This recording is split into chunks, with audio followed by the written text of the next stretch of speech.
प्रिय विद्यार्थियों, इस वीडियो में हम चर्चा करेंगे मगध साम्राज्य के उत्कर्ष विकास में योगदान देने वाले एक महत्वपूर्ण राजवंश और जिसने मगध को एक साम्राज्यवादी पहचान दिलाई, एक विस्तृत भौगोलिक क्षेत्र पर जिन्होंने शासन किया, जिन्होंने सर्वप्रथम पहली बार चक्रवर्ती सम्राट एकराट, जिसका संपूर्ण समुद्र पर्यंत अधिकार हो, विराट यानी जो एक उच्चतम शिखर की तरफ जाते हुए जो राजतंत्रात्मक व्यवस्था में जो उपाधियां हैं, जो मान्यताएं हैं, जो आदर्श रहे हैं, उनको प्रैक्टिकली व्यावहारिक रूप से जो व्यावहारिक रूप दिया, यानी इनको अमली जामा पहनाया। चक्रवर्ती सम्राट एकराट की जो आदर्श की बातें थी उनको व्यावहारिक रूप प्रदान किया, वो था महापद्म नंद। जैसा कि आप जानते हैं, मैंने आपको पिछले वीडियो में बताया था कि नंद वंश के बारे में भारतीय और विदेशी दोनों प्रकार के स्रोतों से, साक्ष्यों से यह प्रमाणित होता है, यह साबित होता है कि नंद वंश निम्न वंशीय, निम्न वर्णीय वंश था। जैन और बौद्ध ग्रंथ भी उनको निम्न वंशीय मानते हैं। इसके अलावा जो हम नंद वंश की बात करते हैं, उस नंद वंश में 9 शासक हुए हैं, इसलिए उनको सम्मिलित रूप से नव नंद कहा जाता है। और इनमें जो पहला शासक था, प्रथम शासक था महापद्म नंद, वो एक शक्तिशाली शासक था जिसे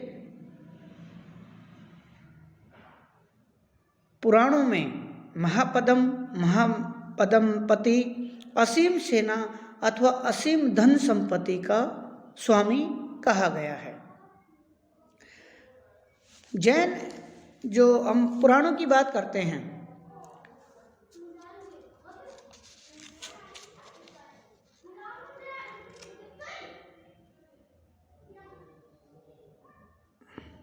भागवत पुराण के अनुसार नंदराज के पास 10 पद्म सेना थी और इतनी ही उसके पास धन संपत्ति थी, जिस कारण उसे महापद्म नंद के नाम से संबोधित किया गया, प्रसिद्ध हुआ। वह प्रथम ऐतिहासिक सम्राट था, सार्वभौमिक सम्राट था, जिसे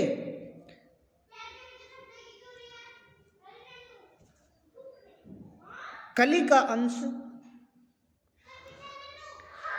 दूसरा परशुराम का अवतार, जो क्षत्रियों का विनाश करने वाला बताया गया है। उसकी सेना में 2 लाख पैदल, 20,000 घुड़सवार और 2,000 रथ, 3,000 हाथी थे। उसकी विशाल सेना से घबराकर सिकंदर की सेना ने व्यास नदी से आगे से बढ़ने से इनकार कर दिया। पुराणों के अनुसार महापद्म नंद ने इक्ष्वाकु, पांचाल, काशी, कलिंग, अस्मक, कुरु, मैथिल और शूरसेन आदि क्षत्रिय वंशों का उन्मूलन कर दिया। जैन ग्रंथ परिशिष्ट पर्वन व कलयुग राज वृत्तांत में उसकी सफलताओं का उल्लेख मिलता है। कथा सरित सागर से पता चलता है कि अयोध्या अर्थात कौशल राज्य में उसका नंदराज का शिविर था। इससे साबित होता है कि महापद्म नंद के समय तक कौशल को भी शायद मगध साम्राज्य में मिला लिया गया था। तो हम बात करते हैं महापद्म नंद की उपलब्धियों की। तो महापद्म नंद एक विस्तारवादी, साम्राज्यवादी, एक अत्यंत शक्तिशाली सम्राट था। पुराणों में महापद्म नंद की एक छत्र शासन की स्थापना करने वाला एकराट राजा कहा गया है। एकराट इसके अलावा कली का अंश, सभी क्षत्रियों का विनाश करने वाला सर्वक्षत्रांतक राजा कहा गया है। इससे ये निष्कर्ष निकलता है कि शिशुनाग वंश के समकालीन जितने भी क्षत्रिय वंश थे, महापद्मनंद ने उन सभी का अंत कर दिया। ये वंश थे, पहला इक्ष्वाकु, कौशल वर्तमान अवध का क्षेत्र में राज्य कर रहे थे। कौशल पर महापद्मनंद के अधिकार का संकेत सोमदेव के कथा सरित सागर से भी मिलता है, जिसमें एक स्थल पर अयोध्या में नंद के शिविर का उल्लेख किया गया है। पांचाल लोग वर्तमान रुहेलखंड, जिसमें बरेली, बदायूं, फर्रुखाबाद का क्षेत्र शामिल था, के क्षेत्र में शासन करते थे। अनुमान है कि पांचालों की मगध के राज्य से नंदों से पूर्व कभी लड़ाई नहीं हुई थी। महापद्मनंद ने उन्हें परास्त कर अपने अधीन कर लिया। कासई वंश के लोग वाराणसी के आसपास बसे हुए थे, उनको भी मगध में मिला लिया गया। हेहई वंश का अधिकार नर्मदा घाटी के एक हिस्से पर था और उसकी राजधानी महिष्मती थी। कलिंगों का अधिकार उड़ीसा में वैतरणी नदी से लेकर विशाखापट्टनम में वराहा नदी तक के क्षेत्र पर था। खारवेल के हाथीकुंपा अभिलेख से पता चलता है कि नंद राजा ने कलिंग के एक भाग पर अधिकार कर लिया था। इस अभिलेख में नंद राजा द्वारा कलिंग में खुदाई गई एक नहर का भी उल्लेख प्राप्त होता है। अस्मकों का शासन गोदावरी नदी के एक भाग में था। आंध्र प्रदेश के निजामाबाद के पश्चिम में नोनंद देहरा नामक एक नगर अवस्थित था, जो डॉक्टर राय चौधरी के अनुसार इस बात का संकेत है कि अस्मक जो दक्षिण भारत में स्थित एकमात्र जो महाजनपद था, उसको तथा उसके आसपास के क्षेत्र को भी महापद्मनंद ने जीतकर मगध में शामिल कर लिया था। कुरुक्षेत्र पांचाल के पश्चिम में बसे हुए थे। उनका राज्य गंगा से लेकर थानेश्वर के तक विस्तृत था। इसी के कुरुक्षेत्र इसी में स्थित था। यूनानी लेखों द्वारा उल्लेखित गांगेय क्षेत्र जो नंद वंश के अधीन कहा गया है, इससे प्रतीत होता है कि महापद्मनंद ने कुरुक्षेत्र को भी जीतकर मगध में शामिल कर लिया था।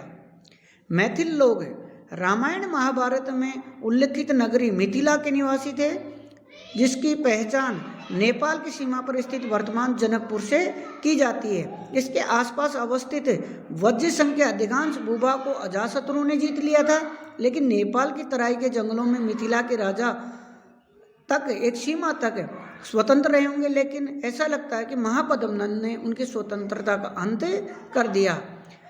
वैशाली के सैनिक अड्डा बना सकने के कारण नंद अधिक सफल हुए। सूर्य सेनों का क्षेत्र वर्तमान ब्रजमंडल था तथा यमुना के आसपास अवंतीपुर, मथुरा इनकी राजधानी थी। इनको भी महापद्मनंद ने जीतकर मगध में समाहित कर लिया। कितिहोत्र लोगों का संपर्क पुराणों के अनुसार अवंती और ऐही लोगों से था। अनुमानतः इनका राज्य इन दोनों के मध्य अवस्थित रहा होगा, जिनको भी महापद्मनंद ने उनका उन्मूलन कर दिया और मगध में शामिल कर लिया। उपयुक्त उपलब्धियों और विजयों के परिणाम स्वरूप महापद्मनंद उग्रसेन ने मगध को भारत के एक विशाल साम्राज्य के रूप प्रदान किया। पहली बार भारत में एक विस्तृत साम्राज्य की स्थापना हुई, जिसमें गंगा घाटी के संपूर्ण क्षेत्र के साथ गंगा घाटी के बाहर स्थित प्रदेश तथा दक्षिण भारत का महत्वपूर्ण भूभाग सम्मिलित था। डॉक्टर राय चौधरी के शब्दों में नंद वंश के अंतर्गत भारत के अधिकांश भागों को एकताबद्ध किया गया। जैन ग्रंथ परिशिष्ट पर्वन में भी नंदों के आसमुद्र राज्य अर्थात समुद्र तट तक समूचे देश पर उनके अधिकार का उल्लेख मिलता है। यूनानी लेखक कर्टियस के अनुसार अग्रमीज यानी उग्रसेन के पुत्र का राज्य पश्चिम में आइफाइसिस अर्थात व्यास नदी तक विस्तृत था।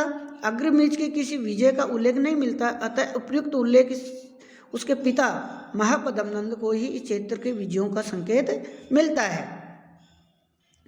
भारत के विभिन्न प्रदेश महापद्मनंद के अधिकारों पुराणों के अतिरिक्त अन्य स्वतंत्र साक्ष्यों से भी सिद्ध होता है, जिसमें पर चर्चा की हमने आपसे चर्चा की है। महापद्मनंद के उत्तराधिकारी, देखिए विद्यार्थियों, ये जो समय है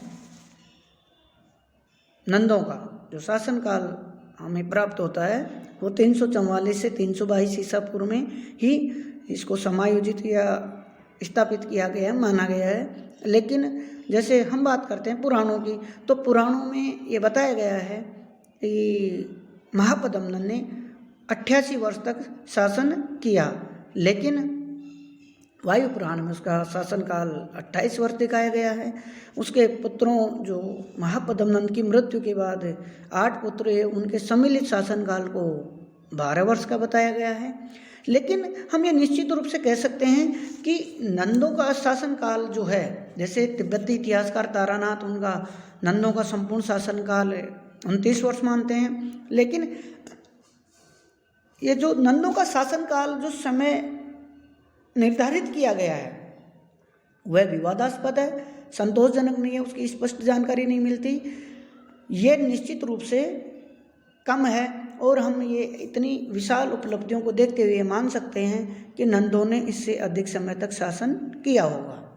हम बात करते हैं अंतिम नंद शासक की। जैसा कि मैंने आपको शुरू में बताया, 9 शासक हुए, नवनंद हुए, और उन नवनंदों के बाद जो अंतिम शासक है, हम अगर नवनंदों की बात भी करते हैं, जो हमें जो सूची प्राप्त होती है नंदों की, उसमें नवनंदों की अगर हम बात करते हैं तो मैं आपको नाम बता देता हूँ।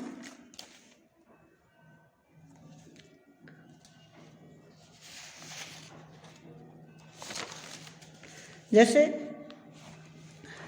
नवनंदों में पहला शासक था उग्रसेन, दूसरा पुंडक,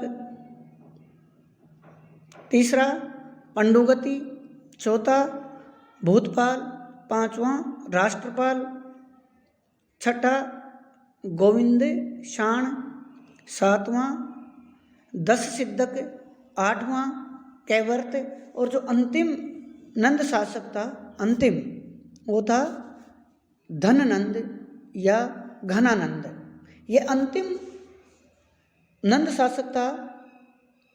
इसकी बात करते हैं तो इसके साम्राज्य में, इसके शासनकाल में जो मगध की जनता थी, प्रजा थी, वो उससे नाराज थी, क्योंकि इसकी धन के प्रति लोभ और मोह की जो इसकी प्रवृत्ति थी, उसके कारण इसकी प्रजा से असंतुष्ट थी, नाराज थी, क्योंकि इसने जनता से विभिन्न प्रकार के, अनेक प्रकार के कर वसूल किए। यहाँ तक कि इसने पत्थरों से पेड़ों की छाल, पेड़ों के गोंद आदि तक पर भी इसने कर लगा दिए, टैक्स लगा दिए, इसलिए जनता इससे नाराज थी। ऐसे कहते हैं कि गंगा जो नदी है उसकी धाराओं में, उसकी घाटियों में इसने 80 करोड़ की स्वर्ण मुद्राएं भी छिपा दी थी। मतलब धन के लोभ के कारण इससे जनता नाराज थी। और ये वही समय था जब भारत में यूनानी आक्रमण हुए सिकंदर के नेतृत्व में, और ये वही समय था जब मौर्य शासक चंद्रगुप्त अब एक विशाल, या यूं कहें कि एक साम्राज्य की तलाश में था, एक राज्य स्थापित करने की तरफ, अपनी महत्वाकांक्षा की पूर्ति की तरफ अग्रसर था। तो चंद्रगुप्त मौर्य ने 322 ईसा पूर्व में अंतिम नंद शासक धननंद को पराजित कर दिया। धननंद लड़ता हुआ मारा गया और मगध पर नंद वंश का समाप्त हुआ, नंद वंश का शासन, और एक नए साम्राज्य, एक नए वंश की स्थापना हुई जो भारतीय इतिहास में मौर्य साम्राज्य के नाम से जाना जाता है। धन्यवाद।